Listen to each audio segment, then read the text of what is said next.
तो कैसे हैं आप लोग।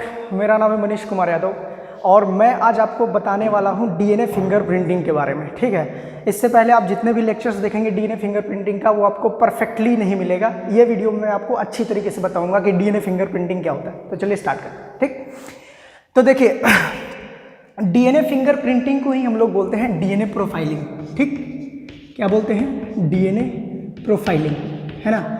अब जो डीएनए प्रोफाइलिंग होता है, डीएनए फिंगरप्रिंटिंग होता है, इसका यूटिलाइजेशन क्या है, इसका एप्लीकेशन क्या है? इसका एप्लीकेशन ये है कि देखिए यहाँ पे फिंगरप्रिंटिंग वर्ड आ रहा है तो इसका फिंगरप्रिंट से कोई लेना नहीं, पहले बात तो ये समझ लीजिए। ठीक है, देन फिंगरप्रिंटिंग का यूज़ ये है कि जैसे एक चीज़ समझ लीजिए कि जैसे अगर कहीं पे भी कोई क्राइम हुआ हो, है ना।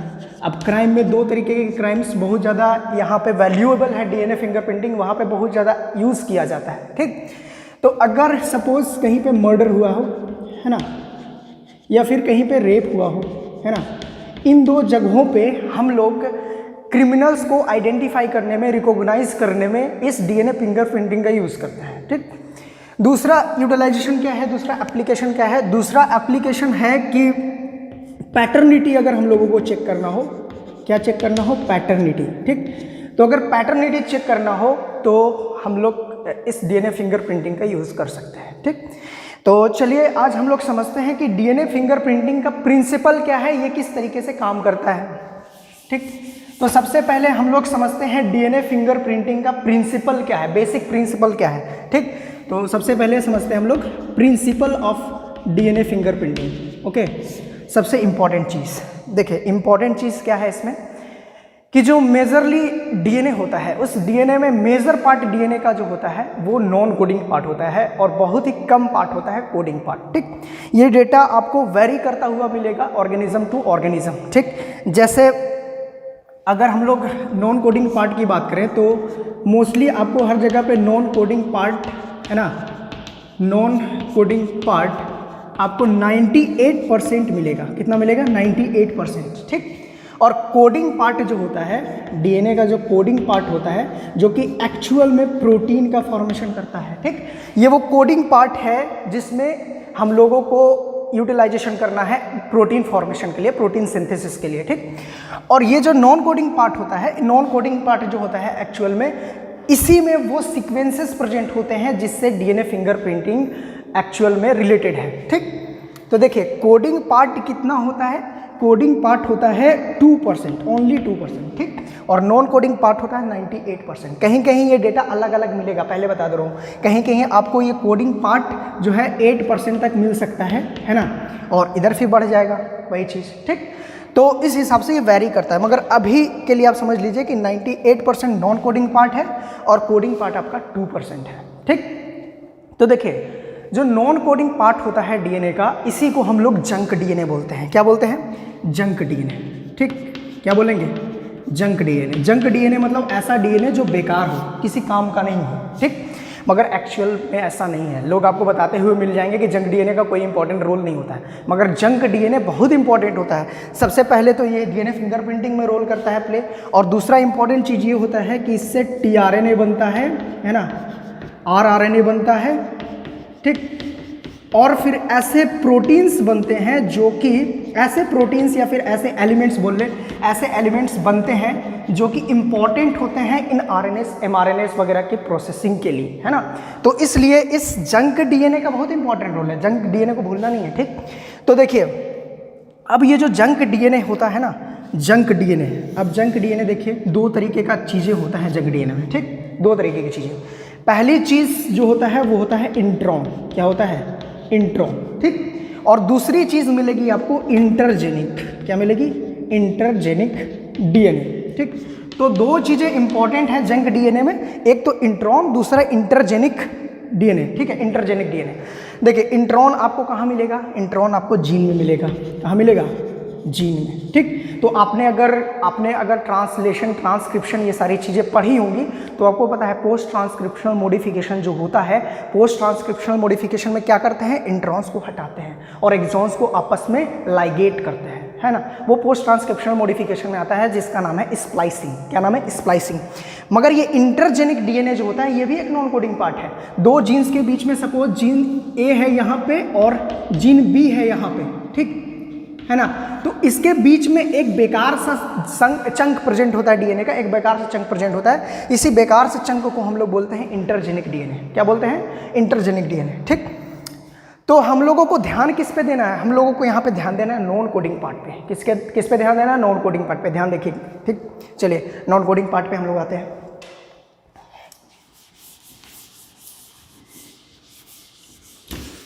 अब ये जो नॉन कोडिंग पार्ट होता है डीएनए का, इस नॉन कोडिंग पार्ट में याद रखिएगा, अगर हम लोग इसका क्या कर दें, अगर हम लोग इसका डेंसिटी ग्रेडियंट सेंट्रीफ्यूगेशन कर दें, क्या कर दें?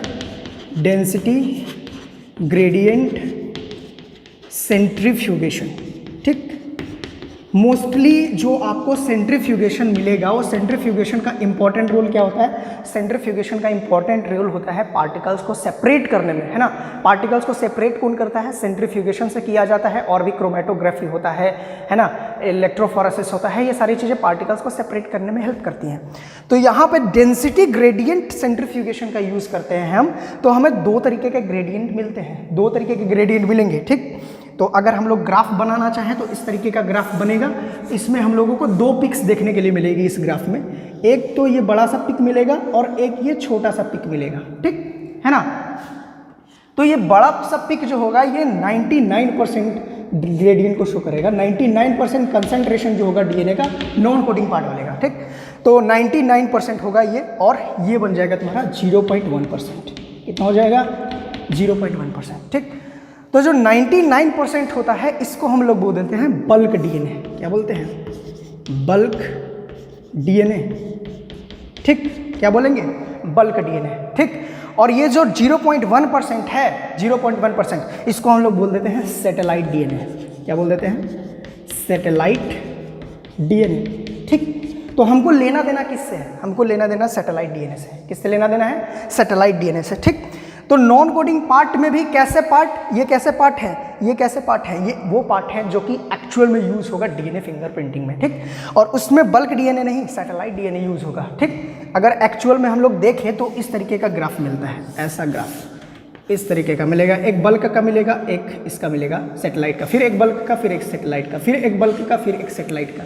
इस तरीके से हम लोगों को बार बार रिपीटेशन मिलता है ना, बार बार रिपीटेशन मिलता है। इसलिए हम लोग इसको रेपिटेटिव सीक्वेंसेस भी बोल देते हैं। क्या बोल देते हैं? Repetitive sequences. ठीक, चलिए अब देखिए हम लोग बात करते हैं सैटेलाइट डीएनए का, है ना।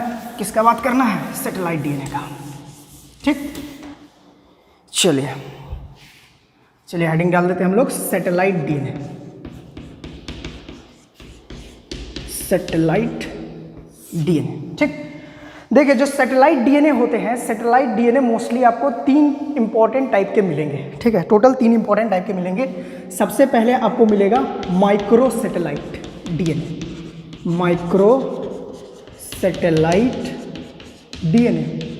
ठीक, माइक्रो सैटेलाइट डीएनए। दूसरा मिलेगा आपको mini satellite DNA, mini satellite DNA. ठीक, क्या मिलेगा? Mini satellite DNA.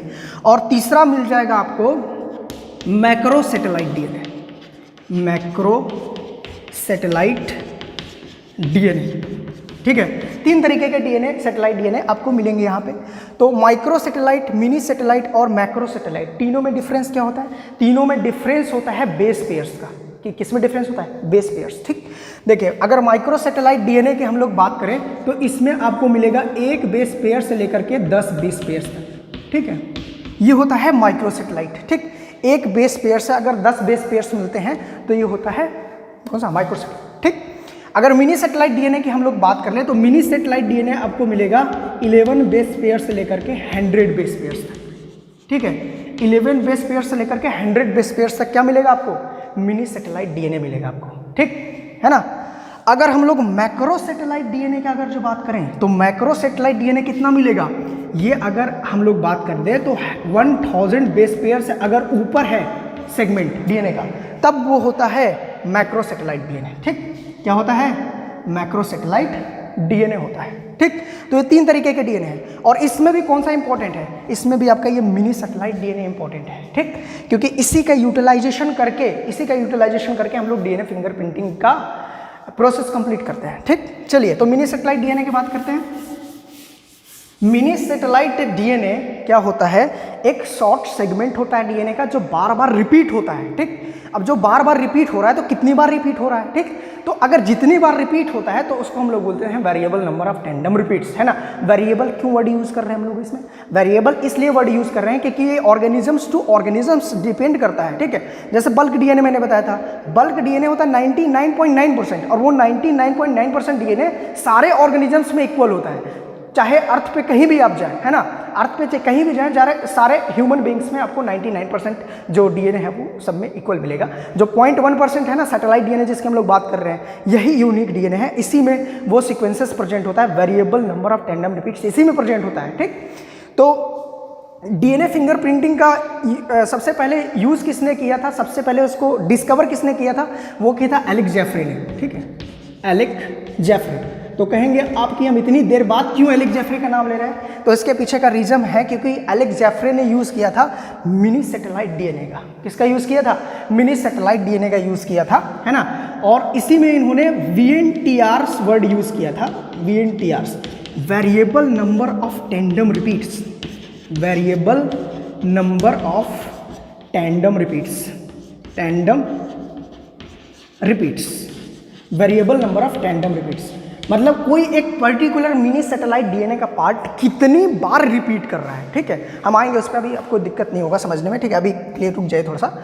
देखिए माइक्रो सैटेलाइट डीएनए जो होता है, माइक्रो सैटेलाइट डीएनए कभी कभी इसका भी यूज़ करने लगे हैं आजकल, और माइक्रो सैटेलाइट डीएनए का दूसरा नाम होता है, मतलब ये कितनी बार रिपीट कर रहा है उसके लिए एक स्पेशल वर्ड यूज़ किया जाता है। ठीक, माइक्रो सैटेलाइट कितनी बार रिपीट कर रहा है इसके लिए वर्ड यूज़ करते हैं STRS, short tandem repeats, short tandem repeats, है ना।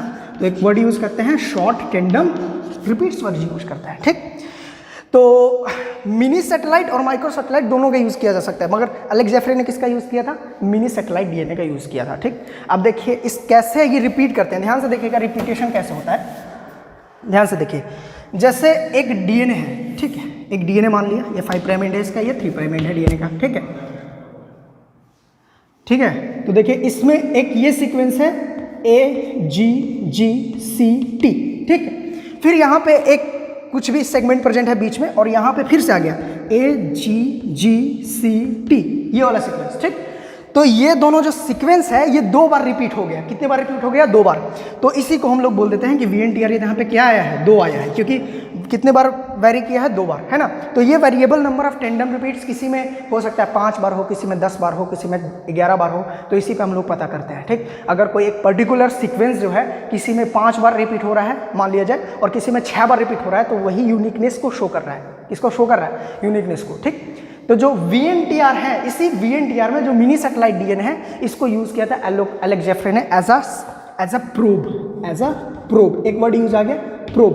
प्रोब क्या होता है, प्रोब एक तरीके का पार्ट होता है डीएनए का, जिसको हम लोग क्या करते हैं, PCR के थ्रू अलग कर लेते हैं, उस पर्टिकुलर सीक्वेंस को अलग कर लेते हैं, उसका कॉपी बना लेते हैं, एक्चुअल में उस डीएनए से कॉपी बना लेते हैं। फिर उस प्रोब को यूज़ करते हैं कहाँ पे, हाइब्रिडाइजेशन में। ठीक, हाइब्रिडाइजेशन में जहाँ पे वो प्रोब जा करके कॉम्प्लीमेंट्री बना लेगा मेन डीएनए के साथ में, है ना, मेन डीएनए के पार्ट के साथ। ठीक है, तो वहाँ पे हम लोग पता करते हैं कि कहाँ पे variable number of tandem repeats है। ठीक, जहाँ जहाँ पे कॉम्प्लीमेंट्री बनाएगा बस उसी पार्ट को काउंट करते हैं हम लोग। ठीक, चलिए ये फर्स्ट पार्ट है। सेकंड पार्ट में हम लोग इसके प्रोसेस को समझेंगे। Thank you so much.